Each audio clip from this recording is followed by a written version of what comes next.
तो जैसा कि हमने पिछले एपिसोड के अंदर देखा था, सनवू स्वॉर्ड मास्टर से कहता है कि जैसा कि मुझे तुमसे उम्मीद था, तुमने बिल्कुल वैसा ही किया। यही कहकर सनवू हंसते हुए अपनी स्वॉर्ड को जमीन के अंदर डाल देता है और उसके बाद अपनी 12 सो ऑफ द थंडर क्लाउड का इस्तेमाल करता है और साथ ही साथ अपनी कमांडिंग थंडर क्लाउड का भी इस्तेमाल करता है, जिसकी वजह से हम देखते हैं कि सनवू की स्वॉर्ड के अंदर से काफी सारे थंडर के बने हुए चेन्स बाहर निकलते हैं, स्वॉर्ड मास्टर को चारों तरफ से घेर लेते हैं और स्वॉर्ड मास्टर के ऊपर अटैक करने लगते हैं। जिस अटैक की पावर को महसूस कर तो एक समय के लिए स्वॉर्ड मास्टर भी काफी ज्यादा हैरान हो जाते हैं, जिसके बाद सनवू स्वॉर्ड मास्टर से कहता है, ओल्ड मैन तुम यही चाहते थे ना कि मैं अपनी 12 सो ऑफ द थंडर क्लाउड का इस्तेमाल करूं, तो चलो ठीक है, देखता हूं कि आखिरकार तुम इसे संभाल पाते हो कि नहीं। यही कहकर सनवू अपनी उस थंडर से बनी हुई चेनों से स्वॉर्ड मास्टर के ऊपर अटैक करवाने लगता है, जिन सभी अटैकों को स्वॉर्ड मास्टर बहुत ही मुश्किल से डॉज कर पा रहा होता है। लेकिन तभी अचानक से सनवू के सामने सिस्टम की तरफ से एक पॉपअप आता है, जहां सिस्टम सनवू को बताता है कि यूनली रॉन्ग जो मार्शल आर्ट है उसे टेम्परेरी अनलॉक किया जाता है, जिसे देखकर सनवू काफी ज्यादा हैरान हो जाता है। और वहीं पे दूसरी तरफ ऐसा होते ही स्वॉर्ड मास्टर के अंदर से काफी ज्यादा डिमोनिक ऑरा रिलीज होने लगता है और उसकी जो पावर होती है वो काफी ज्यादा ग्रेटली इंक्रीज होने लगती है और उसकी बॉडी से काफी ज्यादा डिमोनिक ऑरा रिलीज हो रहा होता है, जिससे सनवू की स्वॉर्ड भी इफेक्ट हो रही होती है, जिसे देखकर तो सनवू भी काफी सरप्राइज होता है। उसकी आंखें खुली की खुली रह जाती है, जिसे देखकर वो अपने मन के अंदर सोच रहा होता है, ओल्ड मैन क्या तुम्हारा यही प्लान था, क्या तुम ऐसा ही करना चाहते थे। वहीं पे हम दूसरी तरफ मॉन्क और बाकी सभी लोगों का सीन देखते हैं, जो पत्थर के पीछे छुपकर इस फाइट को देख रहे होते हैं और आपस में बात कर रहे होते हैं। क्या तुम्हें नहीं लग रहा है कि जैसे जैसे समय गुजर रहा है वैसे वैसे ये फाइट और भी ज्यादा इंटेंस होती जा रही है। तभी कोई दूसरा कहता है कि हाँ तुमने बिल्कुल सही कहा, ये फाइट कोई ऐसी फाइट है जिसे मैंने अपनी लाइफ में कभी भी नहीं देखा है। अभी फिलहाल के लिए तो हम अपने लीडर की कोई मदद भी नहीं कर सकते हैं, क्योंकि अगर हम मदद करने के लिए गए तो हम उनके ऊपर बस बोझ ही बनेंगे। वहीं पे दूसरी तरफ हम फैटी को देखते हैं, जो उठकर बैठ जाता है और उसकी बॉडी के अंदर जितनी भी डिमोनिक ऑरा होती है वो सभी रिलीज होने लगती है और जब उसकी बॉडी से वो सारी एनर्जी रिलीज हो जाती है तो उसके बाद फैटी काफी ज्यादा हाँफते हुए कह रहा होता है कि आखिरकार मेरे साथ क्या हुआ था और आखिरकार मैं अभी हूँ कहाँ पे। तभी उसे अपने साइड से काफी ज्यादा आवाजें आ रही होती है, जिसके वजह से फैटी उस तरफ मुड़ के देखता है तो वो पाता है कि उसके साइड में काफी ज्यादा घमासान फाइट हो रही होती है, जिसे देख के फैटी अपने मन के अंदर सोचता है, आखिरकार ये क्या है, यहाँ पे क्या चल रहा है, क्या हम कोई बहुत ही बड़ी मुसीबत के अंदर फंस चुके हैं। जिसके बाद फैटी उठकर चलते हुए सभी लोगों के पास जाता है और उन लोगों से पूछता है कि आखिरकार यहाँ पे क्या चल रहा है। फैटी की आवाज को सुनकर वो लोग फैटी की तरफ देखते हैं तो फैटी को होश में आए हुए देखकर वो सभी लोग काफी ज्यादा हैरान हो जाते हैं। फिर वो जल्दी से उसकी तरफ जाने लगते हैं और फैटी से कहते हैं कि तुम मूव मत करो, अगर तुम हिलो डुलोगे तो तुम अपने आप को ही और भी ज्यादा थकाओगे। जिसके बाद सभी लोग फैटी को सारी बातें बता देते हैं कि आखिरकार अभी तक यहाँ पे क्या हुआ था, जो सुनकर फैटी काफी ज्यादा चौंकते हुए कहता है, क्या सच में उस ब्लैक स्केलेटन से जो इतना ज्यादा पावरफुल है उसके साथ हमारे लीडर फाइट कर रहे हैं। जो सुनकर वो ग्रीन कपड़े वाला बंदा उससे पूछता है कि हुआंग बो, क्या तुमने पहले भी ऐसे किसी मॉन्स्टर के साथ फाइट की है। वो दोनों वहाँ पे ऐसे एक दूसरे से बातें कर ही रहे होते हैं कि तभी टीआईजी किसी चीज को महसूस कर काफी ज्यादा हैरान हो जाता है। वो अपने मन के अंदर सोचता है कि मैंने इसे कुछ ही पहले के लिए महसूस किया था, लेकिन पक्का ये एक इंचार्टमेंट था जो कि मैंने महसूस किया था। लेकिन आखिरकार कैसे हुआंग फैमिली का सबसे बड़ा बेटा इस चीज को पोजेस कर सकता है। टीआईजी के इतना कहने के साथ ही हमें एक फ्लैशबैक दिखाया जाता है, जहाँ पे एक ओल्ड मैन एक बच्चे से कह रहा होता है कि गॉड इमॉर्टल होते हैं और गॉड एक ऐसे एंटिटी होते हैं जो कभी नहीं हार सकते हैं, लेकिन आखिरकार ऐसा क्यों है। और ये एक सवाल होता है जो कि उस ओल्ड मैन ने उस बच्चे से पूछा होता है और उसके बाद वो ओल्ड मैन उस बच्चे से कहता है कि जो मैंने आज तुम्हें सिखाया है वो तुम हमेशा याद रखना, क्योंकि फ्यूचर के अंदर तुम्हें ये चीज एक ग्रेट डिजास्टर को रोकने में मदद करेगी। तो इस लेसन को हमेशा याद रखना। और ये जो ओल्ड मैन होता है वो मोंकाइस ओखियो होता है। फिर वो ओल्ड मैन वहाँ से जाते हुए कहता है कि प्लीज मुझे माफ करना, लेकिन फिलहाल के लिए मुझे यहाँ से जाना होगा, क्योंकि मेरे पास और भी ऐसे काफी सारे काम हैं जो मुझे करने हैं। दुर्भाग्य से मेरे पास कोई और चारा नहीं है तुम्हारे इस नन्हे कंधों के ऊपर इतना बड़ा बोझ डालने के अलावा।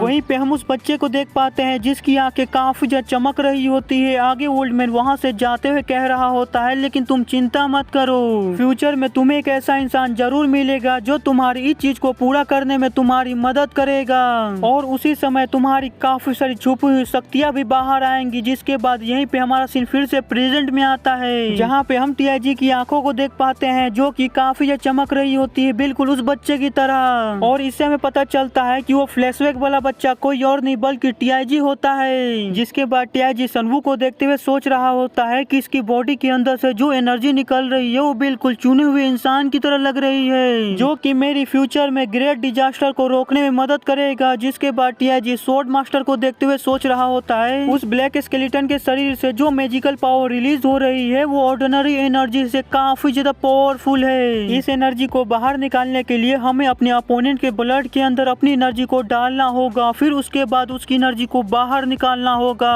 मेरे हिसाब से ये मैजिकल एनर्जी पक्का वही होगी, डिवोरिंग मैजिक। फिर दूसरी तरफ हम सनवू को देखते हैं जिसने भी अपनी एनर्जी को काफी ज्यादा इंक्रीज करना चालू कर दिया होता है और वो भी पूरी तरह से फाइट के लिए रेडी हो जाता है। और फिर उसके बाद अपनी जगह से बिल्कुल लाइटनिंग की स्पीड से गायब होकर स्वॉर्ड मास्टर के पास पहुंच जाता है और उसके ऊपर एक पावरफुल अटैक करता है, जिस अटैक को स्वॉर्ड मास्टर अपनी तलवार की मदद से ब्लॉक करता है, जो देखकर सनवू कहता है कि तुम सच में मेरे एक इक्वल राइवल हो। जिसके बाद सनवू अपनी स्वॉर्ड की मदद से मल्टीपल अटैक स्वॉर्ड मास्टर की तरफ करता है, जिसकी वजह से स्वॉर्ड मास्टर पीछे की तरफ धकेला जाता है। और उसके बाद सनवू काफी ज्यादा बैडेस्ट तरीके में स्वॉर्ड मास्टर से कहता है कि चलो मैं अपनी अब फुल स्ट्रेंथ का इस्तेमाल करूंगा।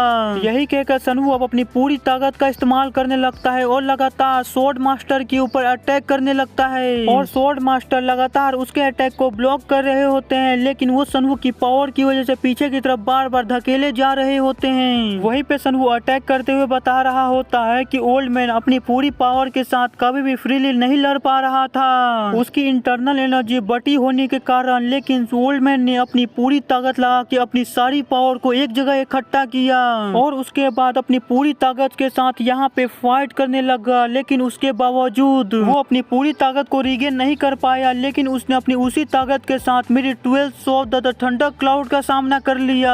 तो अब मैं उसे कुछ ऐसा दिखाऊंगा जो कि उसने कभी भी नहीं देखा होगा। तभी हम देखते हैं कि सनवू ने अपनी स्वॉर्ड को जमीन के अंदर डाला हुआ होता है और फिर उसके बाद सनवू वहाँ पे ब्लैक थंडर को रिलीज करने लगता है और ब्लैक थंडर वाली 12 ऑफ द थंडर क्लाउड का इस्तेमाल करता है, जिसकी वजह से सनवू की जो ब्लू थंडर होती है और ब्लैक थंडर होती है वो आपस में मिल जाती है और सनवू की पावर को काफी ग्रेटली इंक्रीज करने लगती है और उसकी पूरी बॉडी को ब्लैक थंडर और ब्लू थंडर चारों तरफ से घेर लेते हैं, जिसे देखकर वहाँ पे उसके जितने भी सबऑर्डिनेट्स होते हैं उन सभी के मुंह खुले के खुले रह जाते हैं। उन सभी लोगों को अपनी आंखों के ऊपर भरोसा ही नहीं हो रहा होता है कि उनके जो लीडर है वो इतने ज्यादा कूल और पावरफुल है। जिसके बाद हम सनवू को देखते हैं जो कि अपनी पावर को रिलीज करते हुए स्वॉर्ड मास्टर की तरफ जाने लगता है और स्वॉर्ड मास्टर के पास पहुंचकर स्वॉर्ड मास्टर के ऊपर अटैक कर देता है। जिस अटैक को पहले वो ब्लॉक करने की कोशिश तो करता है, लेकिन वो अटैक इतना ज्यादा पावरफुल होता है कि उसके अटैक के प्रेशर की वजह से स्वॉर्ड मास्टर काफी दूर फेंका जाता है। जिसके बाद स्वॉर्ड मास्टर अपने आप को संभालते हुए अपनी काफी ज्यादा पावर को रिलीज करने लगता है, जिसकी वजह से उसकी बॉडी के चारों तरफ उसकी एनर्जी फ्लो करने लगती है, उसकी बॉडी को पूरी चारों तरफ से घेर लेती है। फिर उसके बाद स्वॉर्ड मास्टर हवा में जंप कर सनवू के ऊपर एक काफी ज्यादा पावरफुल स्लैश करते हैं, जो अटैक सीधे जाके सनवू से टकराता है, जिसकी वजह से वहाँ पे एक बहुत ही बड़ा एनर्जी का गोला बन जाता है, बिल्कुल किसी डोमेन की तरह। अब ये लोग बिल्कुल जुजुत्सु काइसन वाली फील दे रहे हैं। अगर आप लोगों को लगता है तो प्लीज कमेंट में अपना ओपिनियन जरूर बताइएगा। अभी के लिए कहानी को आगे कंटिन्यू करते हैं। उतने बड़े अटैक के बाद हम सनवू के सबऑर्डिनेट्स को देखते हैं जो कि काफी ज्यादा घबरा जाते हैं। वो सभी लोग अपने लीडर की चिंता करने लगते हैं। वहीं पे टीआईजी काफी ज्यादा घबराते हुए कहने लगता है कि मैं लीडर की एनर्जी को बिल्कुल भी फील नहीं कर पा रहा हूँ, उनकी एनर्जी पूरी तरह से डिसअपियर हो गई है। टीआईजी के इतना कहने के साथ ही आज का हमारा एपिसोड यहीं पे खत्म होता है। अब हम अगले एपिसोड में देखेंगे कि आखिरकार सनवू के साथ क्या हुआ। और हाँ, मैं जो नई सीरीज चालू करने वाला हूँ वो भी मुरीम वर्ल्ड वाली ही है और उसके अंदर भी सिस्टम है, तो आप सभी लोग तैयार हो जाओ, जल्दी ही उसका नया एपिसोड आने वाला है। तो आप सभी लोग एक्साइटेड हो कि नहीं, प्लीज मुझे कमेंट में जरूर बताना। तो आज के लिए बस इतना ही। वीडियो पसंद आया होगा तो लाइक कर दीजिएगा, नहीं आएगा फिर लाइक कर दीजिएगा। तो मिलते हैं अगले एपिसोड में, बाय।